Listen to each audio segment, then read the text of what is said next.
Hi, Maurice Han and Christina Sadak are going to be introducing Google Drawings and how you can use it in your classroom.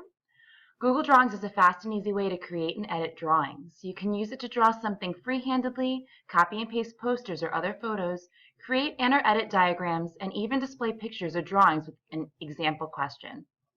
It's similar to Smart Notebook, which we are all familiar with, but it has more options for shapes and figures. However, the freehand drawing function is not as easy or as smooth as Smart Notebook. For districts where Smart Notebooks is not an option, I would say that Google Drawings is a phenomenal and free alternative for teachers to use. For students to use it is a very easy tool that students can create, edit, and share drawings amongst each other. How could you use Google Drawings in the classroom? Well, at the primary level, you can use interactive posters. Students can create posters without the mess of glue, markers, or paint.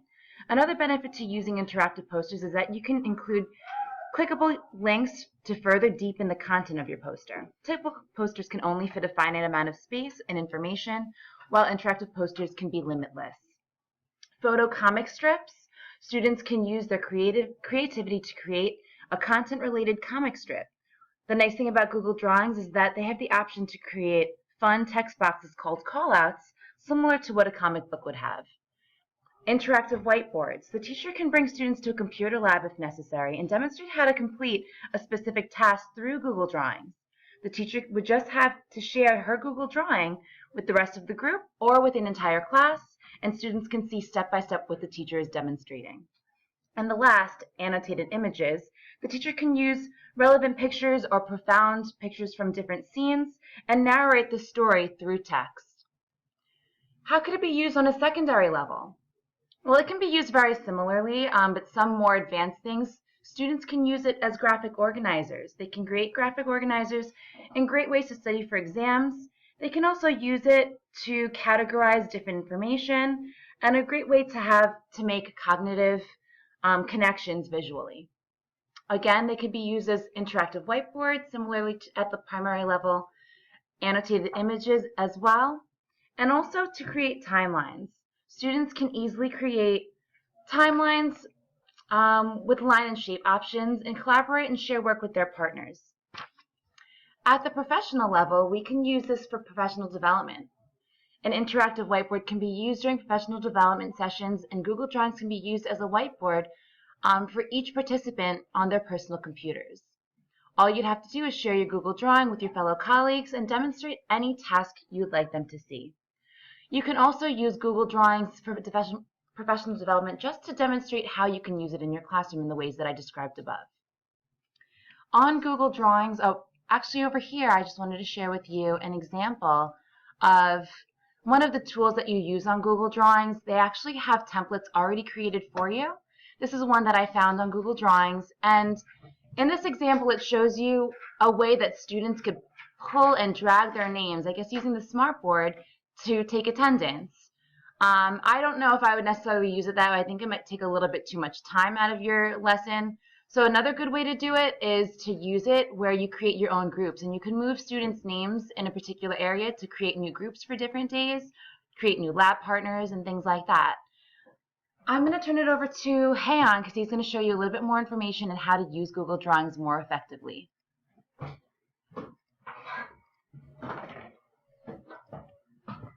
Thank you, Tina.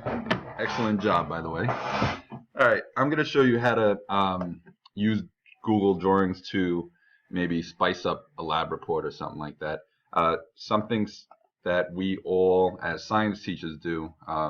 We have the students write up lab reports, and the lab reports are all redundant, basic, black and white. This is something where students can actually, if they're in the computer lab, as you're doing a lab report, as you're doing a lab activity, they can just type up their lab report using Google Drawings in terms of the diagrams and data table. They can do everything all in one shot. So we'll start off with maybe inserting we'll insert a call out just so that we could have, like I said, have something different. Maybe have the students write the lab title here, Watts. Whoops. Go power. You can make this bigger if you want to. You know, this is the title. You can make the text box bigger, of course. Let's make that at 30.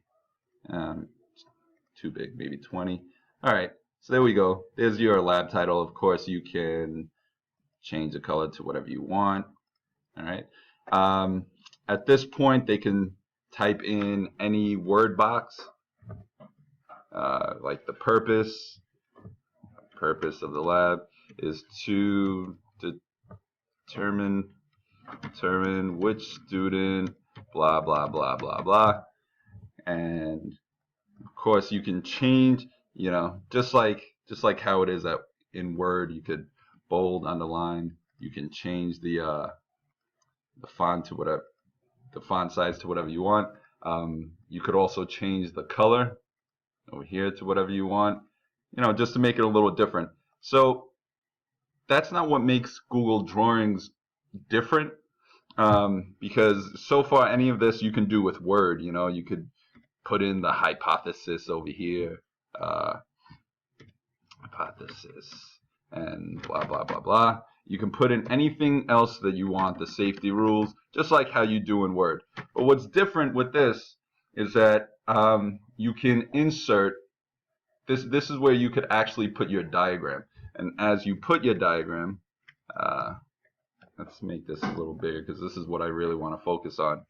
Your diagram. All right. With your diagram, you can, let's see, for a Power Lab, for example, we're going to insert, we're going to put a staircase over here. You can use this tool over here for the elbow connector for if you want to put staircase. The problem with the elbow connector is that it's not as, you know, let me just move this a little bit. Let's move this up so that you could see the elbow connectors a little better.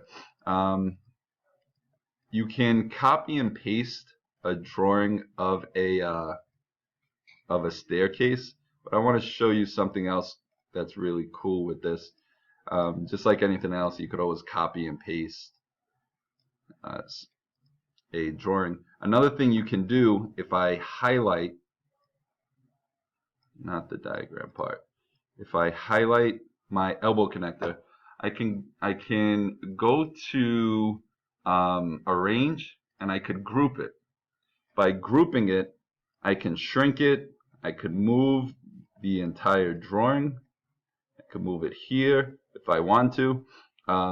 So this is my staircase. You know, I could also Google a staircase, you know, and put it there, but that gets rid of all the fun. You can also put in a stick figure, and I'm the man when it comes to stick figures, by the way. Look at that. Perfect. Beautiful. Thank you. And you know, what could I say? Now, you could put in a smiley face if you want to. Nice big head right there. And shrink it. There we go. That could be the person running up the stairs. You could even put more funny things if you want to. Maybe a call out.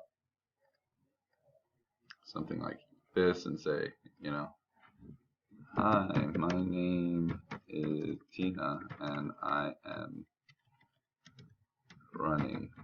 Oops, not Tia. All right, you could do that.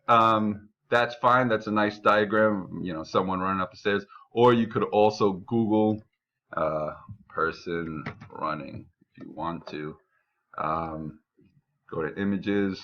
Maybe we get this guy right here. Copy. Let's go back to my drawing. Oops, not this one. Right here. You just paste it right on top. Paste. There's your guy. Obviously, he's facing the wrong way. You can right-click, rotate, flip horizontally, and there you go. Maybe you got an arrow to show where he's going. And there he is right there. All right. So that's a nice, easy diagram that you can do with Google Drawings and what to do. Thank you, Han, for explaining how to do all of this. This is really very nice. You're welcome. I'm going to show the rest of you guys how to share your work with other classmates or amongst your colleagues. So what you can do is after you've created this document, you might want to name it. This is it's an important step if you want to organize your work in your Google Drive. So, Han, what would you like to name this? What's your power? Sure.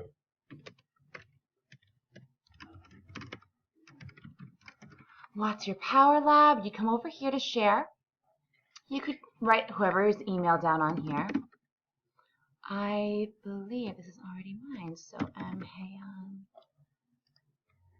And then there's two things that you can do. You could either send it and they automatically get this link sent to them and they have the thing already on their drive in the shared folder, or you can come over here and get a shareable link.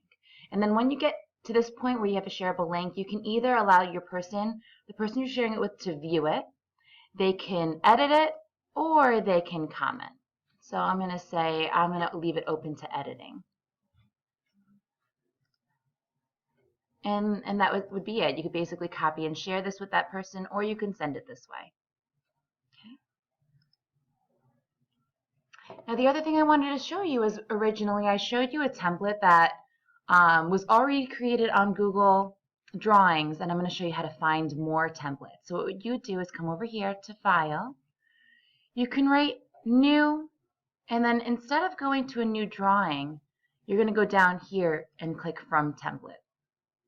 And it gives you a bunch of different examples. They're not the most elaborate examples, but if you really needed to create something quick or something caught your eye and it saves you some steps, why not? So there are a lot of pages you can choose from. And a lot of different examples here. I actually personally, so this would be a really good one to use if you wanted to create a word web, where it's already got boxes. If you need to click and drag them and move them around, you can do that, fill in different words, or create the entire thing and blank out all the words that are already there to save you a few steps. Another thing that you can do is drawings, templates. Well, I'll show you the one that I actually found for you guys. It was this one right over here. So if you have a different looking classroom or a different number of rows and seats, you can obviously edit this and change it. You would first need to click Use this template, and when you do that, it brings you back onto Google Drawings. And now it's all easily able to be edited. You can move the door location and add things, remove things. If you wanted to add that this was the teacher's desk, you can very easily do that as well. My computer is just taking a second. Now, instead of waiting for this to load, I'm actually going to show you an example of another method that you can use Google Drawings for. Now, we shared this before. Students can take relevant diagrams or pictures that they've had from a text. If it was a social studies class, maybe it's from an important war that they learned about. And you can, instead of having a plain picture with nothing on it, you can annotate the entire thing. Write down the characters, write down what's going on, create a title, and different things like that. It makes it a much more dynamic picture now that there's text involved. What you can also do is blank out all of the words and have students write down for themselves what they think is going on or who they think the main character is, or describe what they have learned in class through this annotated drawing. It could be a good do now assignment, closure. It really would be a good way to assess what they have learned so far. I'm going to turn this over to Han. He's going to finish up just a few more examples of ways that we can use Google Drawings and some more differences between Google Drawings and Smart Notebook. All right. One thing that I am not a fan of with Google Drawing is that you can't extend a page so that you can have one drawing with an entire lab report. You would have, so to continue with this, I would have to open up a new drawing if I want to continue with now the data table or whatever it is. In this situation, what you can do, you can actually take these drawings, each drawing, and maybe put it into a slides presentation. Another way that instead of printing it out and handing it in to the teacher, you can put it into a slides presentation and then post it up in the Google Classroom. So if you want to continue with this, and you can always insert a data table. And this part is very easy. You can insert a data table up to 20 by 20. Let's say we do something like maybe 6 by 12. And over here you can type in name, and let's say their weight, and the work, the time, the power, and the mass, for example. And over here you can just start typing everything in. Tina, Hayon, Eva, for example, Francis. And now we can put in their wage, we put in all the information. And this is just another way that you can put your data table. This is another way where you can continue on with your lab report using Google Drawings. You can change the font, you can change the color, you can do anything here that you can, anything that you can do in Word or in Google Docs, you could do it in Google Drawings as well. Just the only thing is we have more options with Google Drawings. That being said, there are also limitations. Like Tina said, it's not as easy as a Smart Notebook. Definitely when you're drawing freehand, the scribble option, it's not bad, but I mean, it's not terrible, but it's not great. You know, if you want to draw using the scribble option, it's just not as fluid as it is with a Smart Notebook. So anyway, this is the end of our presentation. I hope we were able to help you guys figure out some new and innovative ways to use Google Drawings. And if you have any questions, you know our email, and you know where to find us, and we know where to find you. Have a good day.